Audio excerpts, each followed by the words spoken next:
l'idée de l'HAD est née en Soule, c'était dans les années 2005-2006, au sein des soins à domicile de Soule.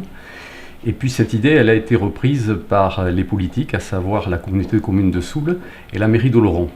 Alors nous avons collaboré pendant un certain temps avec ces deux institutions et créé l'association qui gère toujours l'HAD. Et cette association, elle est née en 2008. Cependant, l'idée de départ, évidemment, c'était d'avoir des fonds pour pouvoir faire démarrer l'activité, parce que l'association sans l'activité, ça ne veut pas dire grand-chose. Et pour avoir ces fonds, ça a été extrêmement difficile. Et d'ailleurs, ça a été finalement impossible. Et donc, en 2009, nous nous sommes dit, on ne va pas rester comme ça sans rien faire encore un an. Et donc, on a décidé de faire un emprunt auprès de la Caisse d'épargne, et on a pu démarrer l'activité réellement au mois de juillet 2009.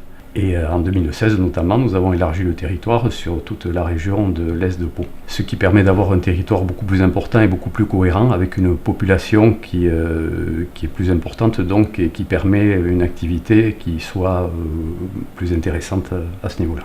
Nous intervenons sur un territoire vaste, rural et montagneux, qui couvre le Haut-Béarn et la Soule, et depuis 2016, les cantons de Jurançon, Naye et Pontac, à l'exception de la commune de Larouin. L'HAD a deux missions principales, éviter ou écourter les hospitalisations en structures traditionnelles.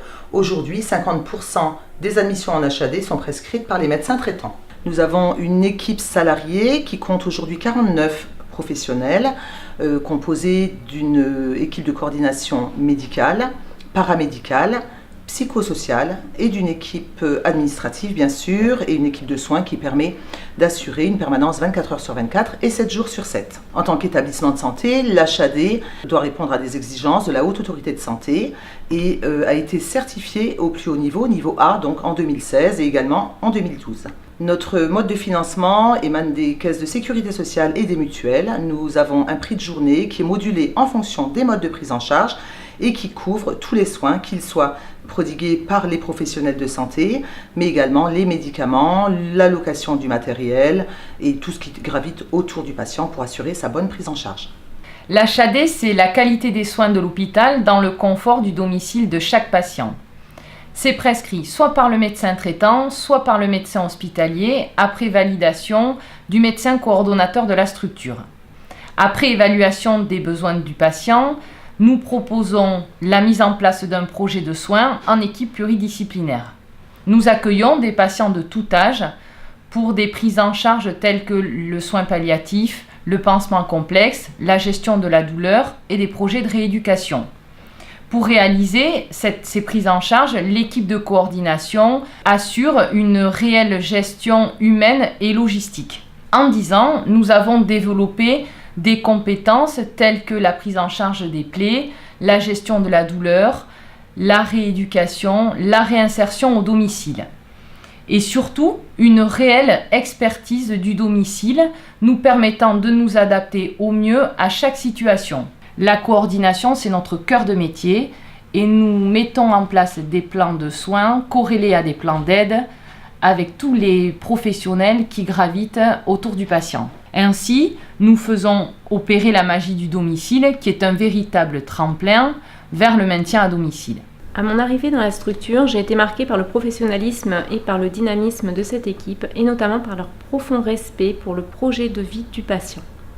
En ce qui me concerne, être médecin coordonnateur en HAD, c'est tout d'abord valider les prises en charge et les admissions en concertation avec les médecins traitants et les médecins des établissements de santé et des établissements sociaux et médico-sociaux. Nous sommes là pour coordonner le parcours de soins de nos patients et d'assurer le lien entre les différents intervenants du domicile et surtout avec les médecins traitants, pivots et référents de la prise en charge des patients. Cette collaboration nous permet d'anticiper les situations difficiles et d'éviter les réhospitalisations non souhaitées. Nous sommes également là pour accompagner les équipes dans le projet de soins et dans le projet de vie du patient et de son entourage. Le rôle du médecin co en HAD va impliquer anticipation, communication et partage de décisions. Être médecin coordonnateur en HAD, c'est être à l'interface entre les objectifs de soins établis et les souhaits des patients et de leur entourage. Ce travail n'étant possible qu'en collaboration avec nos collègues médecins traitants des patients en HAD. Le rôle de l'infirmière coordinatrice à l'HAD, c'est de rencontrer tous les patients et leur entourage dans leur domicile ou en établissement de soins pour organiser leur projet de soins. Durant la prise en charge de l'HAD, elle est le travailleur de l'ombre. Elle coordonne au domicile le rôle de chacun, de tous les intervenants qui gravitent autour du patient. Elle organise le relais du patient en termes de ressources humaines et logistiques afin qu'il n'y ait pas de rupture dans son parcours de soins. En bref, elle définit qui fait quoi et quand. Depuis 10 ans, on a constitué un partenariat important avec tous les intervenants libéraux du territoire, ainsi que les établissements sanitaires, médico-sociaux et les services d'aide à la personne. Ce qui nous a permis en fait de grandir ensemble et de pouvoir vraiment développer notre fonctionnement et la prise en charge du patient de son entourage. C'est pour ça aussi que dès la préadmission, on va demander aux patients qui sont ces intervenants du domicile pour qu'on puisse, dès le début, collaborer ensemble. Et pour nous, ça c'est essentiel parce que sans eux, on ne pourrait rien faire. Pour ça, on avait envie aujourd'hui de mettre en lumière tous ces professionnels, tous ces partenaires et de leur poser, du coup, on leur a posé la question, quelle est la plus-value de l'HAD pour vous ?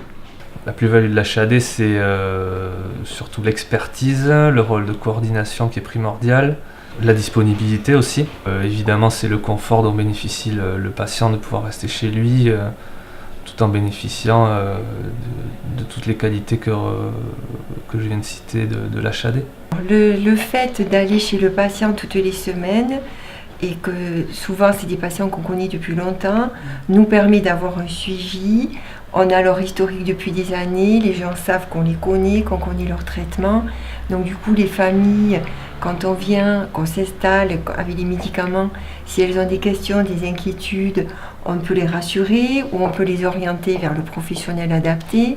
La famille est contente de nous voir parce qu'elle nous connaît. Le patient, quand on le voit, aussi est content de voir quelqu'un qu'il connaît depuis longtemps, à qui il peut poser des questions, il peut faire part de nos inquiétudes, nous on les rassure ou on les envoie vers le médecin ou l'infirmière. Donc vraiment il y a un suivi qu'on n'a pas au comptoir, parce qu'au comptoir on a la barrière et on n'a pas le suivi à la maison, on voit le patient dans sa globalité. L'HAD permet une prise en charge globale du patient, permet au patient, à sa famille, à nous-mêmes infirmières libérales de bénéficier des meilleurs matériels, prise en charge technique et surtout relationnelle, et nous permet à nous, infirmières libérales, d'être soutenues dans la prise en charge des patients et de leurs familles. Principalement, je pense que c'est un avantage pour le patient, bien sûr pour sa prise en charge médicale, paramédicale, mais surtout un confort par rapport à son quotidien, à son entourage aussi. Et nous, au niveau pratique professionnelle, ça nous permet d'intervenir directement au domicile, de voir ses besoins particuliers dans son environnement à domicile et d'avoir, on va dire, un accès aux autres professionnels qui interviennent plus simple qu'à l'accoutumée. Donc voilà, il y a beaucoup de bénéfices côté kiné à suivre les patients en HAD à leur domicile. Le travail de collaboration que nous effectuons avec l'HAD permet un véritable plus pour la prise en charge des patients hospitalisés en service de médecine polyvalente, à la fois sur des sorties précoces, mais également sur des prises en charge de situations complexes au domicile. Donc la plus-value de l'HAD en tant que partenaire avec le service de médecine, c'est réellement une continuité des soins et l'intervention sur des projets que nous avons mis en route au sein du service, à savoir la prise en charge des plaies et les soins palliatifs. Une autre plus-value qui me paraît très importante, c'est l'évaluation qui est faite par les infirmières de l'HAD au chevet du patient, qui permettent de répondre au plus près aux besoins du patient ainsi que de l'entourage, et aussi les échanges qui sont faits avec le médecin du service et les infirmières et l'équipe paramédicale en globalité. Un autre point essentiel aussi, c'est le fait que les interlocuteurs de l'HAD et de la médecine, c'est que les échanges soient facilités et très accessibles. On a réellement une proximité entre tous les professionnels qui permet donc de faire avancer les projets. Et j'en profite donc pour souhaiter un bon anniversaire à l'HAD et un bel avenir. Sans conteste, la venue de l'HAD sur notre territoire est une valeur ajoutée, une véritable expertise à l'attention des patients, des aidants et de notre équipe aussi.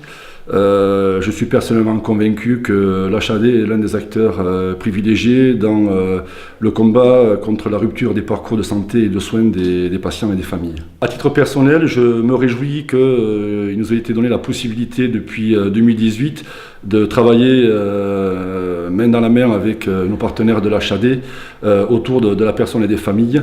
Le public que nous avons en charge dans le service de soins, nous les connaissons de très longue date et c'est vrai que des phases aiguës qui justifient l'intervention de l'HAD faisaient que nous avions obligation de nous retirer pour laisser place à l'équipe de l'HAD et c'était un petit peu rajouter de la douleur à la douleur, ce qui n'est plus le cas aujourd'hui et je pense que l'HAD porte parfaitement son acronyme Heureux à domicile. Nous avons développé un travail en partenariat avec l'HAD d'Oloron basé sur l'écoute, la confiance et le travail en collaboration. C'est une collaboration qui regroupe des acteurs de santé divers, l'HAD, l'EHPAD et les professionnels de santé du secteur libéral. Les soins de l'HAD permettent à nos résidents de bénéficier de soins hospitaliers de qualité sur leur lieu de vie, leur évitant ainsi de changer de lieu, leur évitant une perte de repères, une perturbation de leur habitude de vie.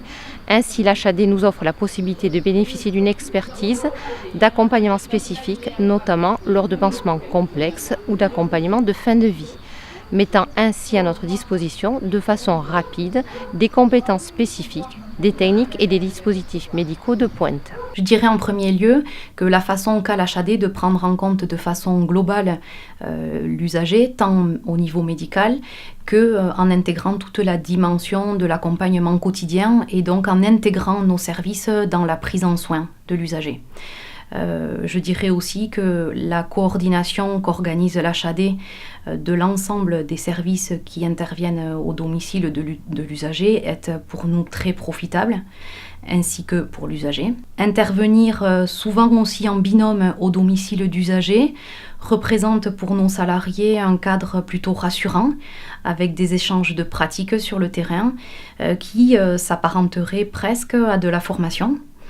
L'arrivée de l'HAD ensuite au domicile va aussi constituer parfois l'arrivée d'aides techniques ou bien souvent l'arrivée d'aides techniques qui vont considérablement améliorer les conditions de travail de nos salariés mais aussi les conditions de vie de l'usager. Je voudrais mettre en avant aussi la façon dont l'HAD se retire du domicile en laissant le temps à des services comme les nôtres de nous installer durablement. Et je dirais que cela se fait grâce à une jolie relation que l'on a su tisser professionnellement depuis quelques années et dans un grand respect mutuel entre nos différents services. La politique de l'établissement favorise le respect des droits des patients. La satisfaction des usagers est recueillie régulièrement et est analysée par notre commission des usagers. Merci aux 2 usagers qui ont accepté de témoigner. Je commencerai par des remerciements parce que à chaque fois vous êtes intervenus à 2 reprises et donc avec une extrême rapidité dans votre réponse et ça c'est très rassurant. Et ça a été très aidant puisque même si l'intervention a été courte, au moins on avait cette sécurité de présence, d'entourage quasiment 24 heures sur 24, tout en pouvant conserver aussi notre proche à domicile. C'est vraiment une réponse et une attente très importante pour les familles. Pour moi, c'était immédiat.